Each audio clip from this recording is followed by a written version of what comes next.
우리는 무엇에 주목하는가? 만일 조명에 우리들이 주목하고 있다면 우리들이 잘못하고 있다는 거예요. 이 조명이 비추는 건 뭐예요? 그 상징물을 볼 때 조명의 역할을 제대로 하는 것이다. 그러니까 성령님의 역사란 무엇일까? 성령님이 우리 가운데서 역사하실 때 명확하게 나타나야 되는 현상이 있습니다. 그게 뭐냐면 하나님 아버지가 드러나고 주님의 영광이 드러나야 되는 거예요. 근데 만일 우리가 성령의 은사를 받고 성령의 역사를 이야기하면서 내 성령의 은사를 자랑하는 것으로 끝난다면 그것은 올바른 성령의 역사가 아니다. 자, J.I. 패커는 이런 얘기를 했습니다. 성령 사역은 모든 사람의 관심이 구주에게만 쏠리게 만드는 투광 조명입니다. 자, 다시 이야기해요. 우리들이 받았던 방언이 내 자랑의 도구가 되거나 우리의 예언이 자랑의 도구가 되거나 신유의 역사가 나를 드러내는 도구가 된다면 그건 성령의 역사가 아니다. 성령님의 역사를 통하여 주님이 드러나야 된다. 성령이 충만하다고 말하는 사람이 성령의 경험과 자기 체험만을 계속해서 이야기하고 있다면 실제로 성령 충만하지 않을 가능성이 아주 높다. 성령이 누군가를 통해 말씀하시면 사람들은 그 말하는 화자가 눈앞에 있다는 것조차 잃어버리게 되고 심지어 성령에 관해서도 생각하지 않게 된다. 처음부터 끝까지 예수님에 관한 생각만 가득하다. 예를 들어볼게요. 어떤 분이 우리 세가족 중에 한 분이 저하고 이야기를 하는데 만나교회 처음 왔는데 예배 시간에 설교를 듣는데 와, 막 설교하는 저에게 후광이 막 이렇게 비치는 걸 봤다는 거예요. 제가 그분에게 잘 보라고, 후광이 아니라고, 잘 봐야 된다고 눈치챘어요? 제가 설교를 하는데 저에게서 후광이 나온다면 그게 성령님의 역사가 아니죠. 제가 오늘 여기서 설교하는 이유, 그리고 이 말씀 가운데서 나타나야 되는 분은 하나님이 드러나야 되고 하나님의 역사가 드러나야 되는 거예요. 그런데 우리는 종종 그런 유혹에 시달리는 거죠. 성령님이 우리들 가운데 역사하실 때 그 충만함이 나를 드러내는 도구가 된다면 그것은 잘못된 것이다. 자, 중요한 관점이에요. 말씀과 또 성령의 역사. 우리가 말씀을 떠나서는 성령님이 어떤 분이신지 제대로 이해할 수 없어요. 그러나 성령이 떠나가면 말씀 가운데 우리들이 순종할 수 없어요. 그러니까 이 말씀은 우리들이 성령님이 어떤 분인지를 깨닫게 하고 성령님이 역사하실 때 우리들이 말씀 가운데 살아갈 수 있도록 해주시는 거예요. 요한복음 16장 7절에서 이렇게 얘기하고 있어요. 그러나 내가 너희에게 실상을 말하노니 내가 떠나가는 것이 너희에게 유익하니 내가 떠나가지 아니하면 보혜사가 너희에게로 오시지 아니할 것이요 가면 내가 그를 너희에게로 보내리니. 자, 예수님이 이제 십자가에 질 날을 얼마 남겨놓지 않고 제자들에게 이야기하며 내가 이제 십자가를 지고 내가 이제 너희들을 떠날 수도 있어. 근데 예수님이 제자들에게 그런데 내가 성령, 보혜사 성령님을 너희들에게 보내면 그게 너희에게 유익할 거야. 자, 누가복음 24장 49절에는 이런 말씀이 있어요. 볼지어다 내가 내 아버지께서 약속하신 것을 너희에게 보내리니 너희는 위로부터 능력으로 입혀질 때까지 이 성에 머물라.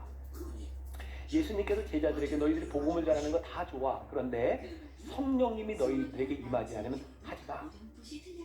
성령님이 우리 가운데 임하지 않고 하는 일들은 위험한 일이 될 수도 있다. 성령의 기름 부음 없이 복음 전파하는 것, 그 도움이 되지 않는다라고 말씀하고 있어요. 그리고 성령님의 역사가 일어났을 때 사도행전의 역사가 일어나고 그 역사를 통하여 오늘날 이 교회가 존재하고 있는 거죠. 자, 오늘 여러분들 들어올 때 이걸 하나씩 나눠드린 이유가 있어요. 혹시 못 받으신 분은 나갈 때 꼭 가져가셔야 됩니다. 뭐 뒤에 뭐 이제 예배에 대한 소개가 있는데 이건 그냥 여러분들이 참고하는 거고 여기에 마틴 로이드 존스 목사님이 한 이야기가 있는데 이제 제가 오늘 여러분들과 이 이야기를 하고 여러분들은 이번 한 주 동안 나무 공동체나 소그룹에서 요 말씀을 가지고 서로 나눔을 가지고 묵상을 해보세요. 말씀과 성령의 차이가 무엇인지 그리고 성경책에 꽂고 다니면서 요 구별이 여러분들에게 분명히 돼야 될 것 같아요. 마틴 로이드 존스 목사님이 이런 얘기를 했습니다. 나는 내 시간의 절반은 성도들에게 교리를 공부하라고 말하는 데 사용하고 나머지 반은 교리만으로 충분하지 않다고 말하는 데 사용한다. 우리들이 성경의 지식과 교리에 대한 공부를 하는데 그게 지식으로만 채워지면 역사하지 않는다는 거예요. 그것만으로는 충분하지 않다. 자, 여러분 잠깐 보면 말씀은 영원하고 불변한다. 성령의 기준은 일시적이며 상황에 따라 다르다. 구분이 돼야 돼요. 말씀은 영원하고 우리들에게 지침을 주는데 성령님은 우리들에게 일시적으로 역사하는 영이다. 말씀은 약속을 주는데 성령은 때에 따라 모험을 하죠. 우리들이 말씀을 믿지만 말씀대로 살아가게 하는 것은 성령께서 우리들에게 역사하실 때 그게 마치 익은 아이 불을 붙이는 것처럼 우리 가운데 역사할 때 우리들의 삶을 모험적으로 이끈다. 말씀은 전체적인 사명을 말해준다. 성령은 하나의 비전을 심어준다. 이 말씀 가운데서 우리들이 성령을 받을 때 우리들에게 주어진 비전이 무엇인가를 깨닫게 된다. 말씀은 기준을 정하고 성령은 행동을 지시한다. 말씀은 결말을 보여준다. 성령은 출발점을 알려주신다. 말씀은 기대치를 정한다. 성령은 꿈을 불어넣습니다. 말씀은 하나님의 성품을 기술한다. 성령은 우리가 하나님의 마음을 느끼도록 하신다. 굉장히 중요한 말씀이죠. 우리가 성경을 통해서 얼마든지 하나님의 성품에 대하여 알 수 있어요. 근데 그 하나님의 성품이 우리 가운데 확 느껴져서 하나님은 사랑이시구나. 하나님은 우리에게 은혜를 주시는구나. 그걸 느끼게 하시는 이는 누구라고요? 성령님의 역사라고요. 오늘 여러분들이 말씀을 들을 때 성령님께 여러분들의 마음을 오픈하고 성령님 나에게 기름 부어주세요 라고 간구하는 마음으로 이 예배를 드릴 때 성령님이 여러분들 속에 역사하실 수 있다. 말씀은 하나님의 구원 행위를 이야기한다. 성령은 하나님의 사랑을 우리 마음속에 부으신다. 말씀은 계시를 준다. 성령은 이해할 수 있게 도우신다. 말씀은 믿음의 선진들을 보여준다. 성령은 확신을 주신다. 말씀은 깨닫게 도와준다. 성령은 체득하게 하신다. 말씀은 들으라고 명령한다. 성령은 들을 수 있게 해주신다. 성경에서 우리들에게 말씀하는 이 말씀을 우리들에게 깨닫게 하시는 이가 성령님입니다. 제가 27살 때 제가 은혜 체험을 했어요. 저는 그때까지 설교 준비하는 게 너무 힘들어서 목사가 안 되려고 했었잖아요. 그래서 못 해먹겠더라고요. 너무 힘들었어요. 이 옛날의 예언자들은 성령이 임했을 때 예언을 하면 되는데 목회자는 매주 설교를 해야 돼요. 성령님이 임하시든 임하시든 그것처럼 힘든 게 없어요. 정말 미치겠더라고요. 그래서 설교 준비를 할 때면 제가 이렇게 막 주석들을 쌓아놓고 설교 준비를 했었어요. 근데 제가 은혜를 받고 저에게 나타난 제 속의 변화가 뭐였냐면 말씀이 제 속에 들어오기 시작했어요.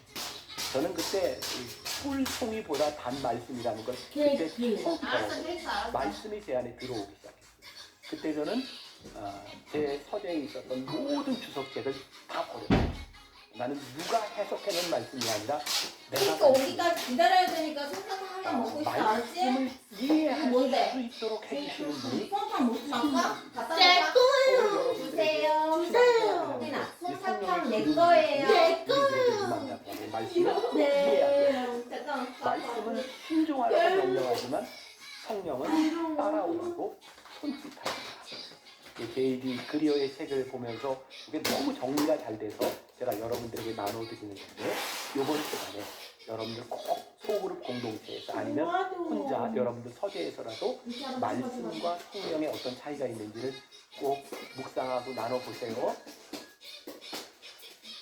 좋은 말로 할 때 잘하세요. 네, 여러분들의 도움이 될 거라는 생각을 합니다. 자, 우리가 성령의 은사와 성령의 열매를 구별하는 것도 굉장히 중요합니다. 자, 여러분들이 이제 제 이야기의 상상으로 제 이야기 속에 한번 들어와 보세요. 어떤 목사님이 이렇게 집회에서 설교를 하는데 교인들에게 이렇게 요청하세요. 여러분, 오늘 여러분들이 성령의 은사를 구하는 분이 있다면 제 왼쪽으로 서세요. 그리고 여러분들이 성령의 열매를 구한다면 오른쪽에 서세요. 자, 다 나오세요. 여러분들은 어느 쪽에 서 있겠습니까? 그냥 상상해 보라는 거예요. 이 목사님은 그런 이야기를 합니다. 대부분의 사람들이 성령의 은사를 구하고 있지만 성령의 열매를 그렇게 많이 구하지 않고 있었다는 거예요. 성령의 은사와 성령의 열매라고 하는 것은 무엇일까? 은사는 제가 생각할 때 일회적으로 우리들에게 와질 수 있는 그런 성령의 능력인데, 이 성령의 은사가 지속되는 기름 부으심을 통하여 우리 가운데 역사하실 때에 우리들에게서 성령의 열매를 맺게 됩니다. 성령의 은사가 귀한 것이기는 하지만 성령의 은사는 굉장히 위험하기도 합니다. 구약에 요셉이라고 하는 인물이 있습니다. 요셉은 어렸을 때부터 은사가 있던 사람이었어요. 어떤 은사가 있냐면 꿈을 꾸고 꿈을 해석할 수 있는 능력이 있는 사람이었어요. 근데 요셉이 꿈을 꿨는데 그가 은사를 가지고 꿈 이야기를 하는데 왠지 기분이 나빠. 듣는 사람이 기분이 나빠. 그래서 그 형들이 꿈이 틀린 건 아닌데 요셉을 팔아버리잖아요, 종으로. 그래서 요셉이 애굽의 보디발의 집에 종이 되고 또 옥에 갇히게도 되고. 그러면 성경을 유심히 보세요. 종으로 있을 때에도 그리고 감옥에 있을 때에도 요셉의 은사는 그대로 살아있었어요. 하나님이 요셉을 아직 쓰시지 않습니다.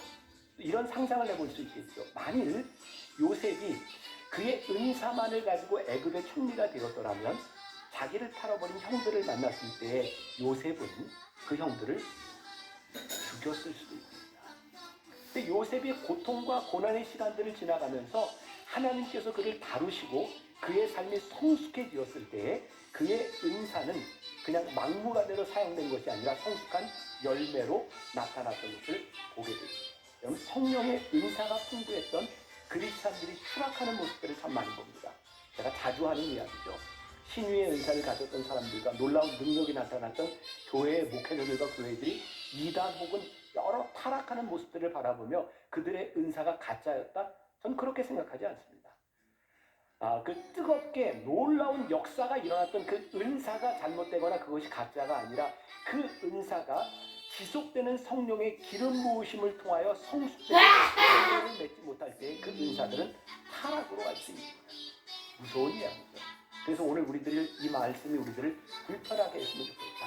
저에게나 여러분들에게나 오늘 이 예배 시간 우리들의 삶에 성령의 기름 부으심이 우리들 가운데 없다면 우리가 얼마나 쉽게 타락하고 추락할 수 있는 존재인지를 인정합니다.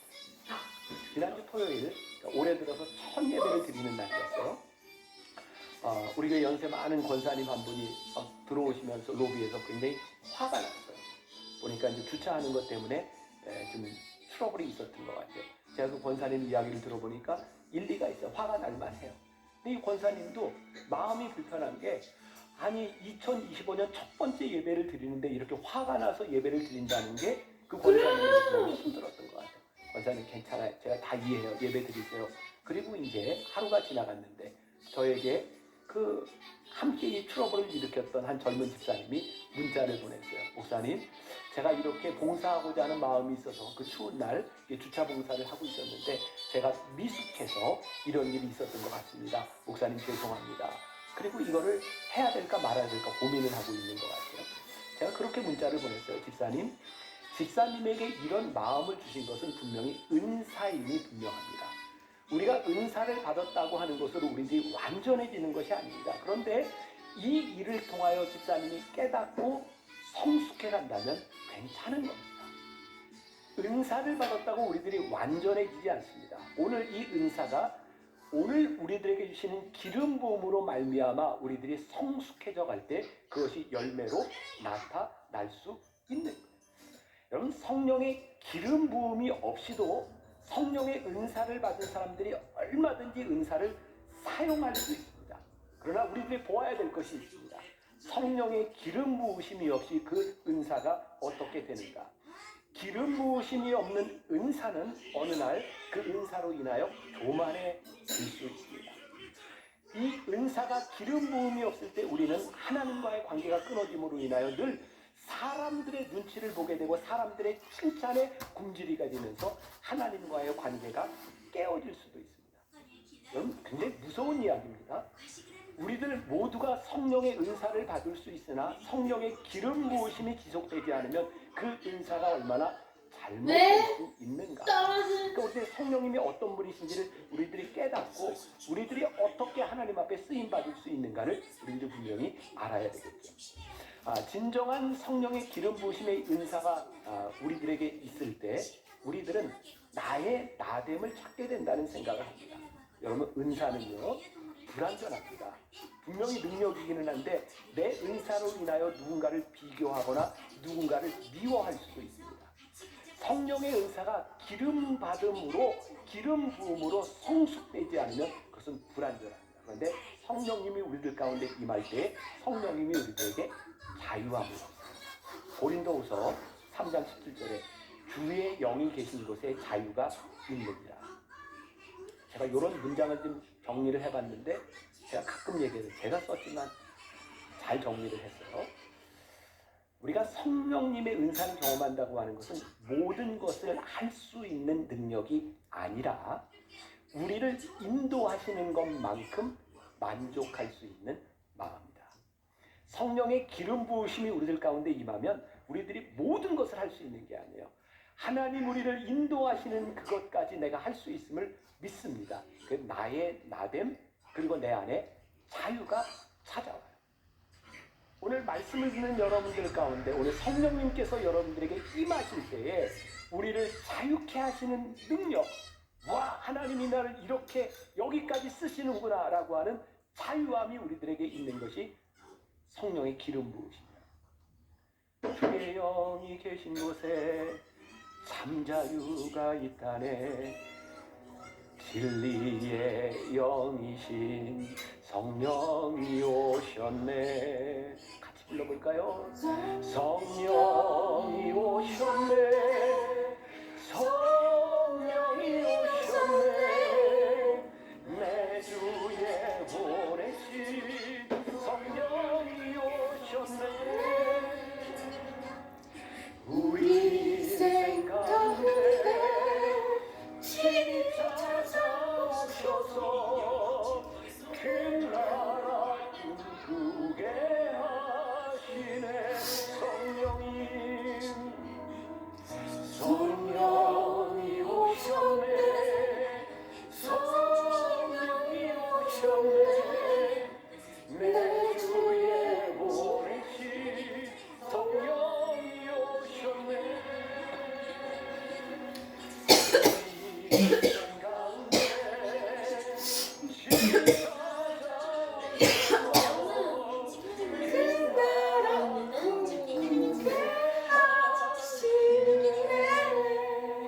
성령이 우리 안에 거하시면 누구를 흉내내거나 부러워할 필요가 없어요. 성령께서 우리들에게 주시는 자유함이 우리들에게 있는가. 제가 재밌는 얘기를 하나 해드릴 텐데 어떻게 들으시겠어요? 제가 말씀을 준비하고 왔던 캔달, 내일의 기름 부으심이라는 책에 나오는 이야기입니다. 미국의 텍사스의 유명한 부흥 간사 목사님이 있었어요. 이 목사님이 설교를 하시는 설교의 결정, 클라이막스에 이를 때 습관이 하나 있었는데 손가락을 이렇게 동그랗게 대고 귀에, 왼쪽 귀에 대는 습관이 있었답니다. 이 목사님이 워낙 설교를 잘하고 능력 있는 분이니까 젊은 목회자들 사이에서 이 목사님을 흉내내는 일들이 나타나기 시작했대요. 설교할 때면 이렇게 이제 하는 그런 뭔가 이제 있어 보이고. 근데 이 목사님이 텍사스의 사우스 웨스턴 신학교에 교수로 가게 되었고 그분이 거기서 은퇴를 했는데 캔달이라고 하는 목사님이 그 학교를 방문하게 되었을 때에 그 생각을 가지고 오래된 교수에게 물어봤답니다. 그 목사님이 왜 설교할 때 이렇게 포즈를 취했을까요? 그랬더니 교수님이 그 목사님이 귀가 잘 안 들려서 때때로 잘 들으려고 이렇게 손가락을 이렇게 귀에 모은 겁니다. 안 재밌구나. 진짜 재밌는 얘기 할게요. 안 재밌구나. 제가 신학교를 다닐 때 매년 저희 학교에서는 설교대회가 있었어요. 그럼 신학생들이 설교대회를 하는데 이렇게 모방하는 흉내를 내는 목사님이 딱 두 분 있었습니다. 하나는 조용기 목사님이었어요. 아시죠? 슈메가 하는 그 조용기 목사님. 또 하나는 그 당시에 저희 신학생들이 제일 좋아하던 목사님이 영락교회 담임을 하셨던 박조준 목사님인데 그분은 평안도 사투리로 굉장히 구수하게 설교를 했어요. 이제 그렇게 이제 흉내를 내는 그런 설교를 했었던 거죠. 그런데 포인트는 여기인데 요즘 젊은 목회자들 사이에 저를 흉내내는 사람이 있다는 거예요.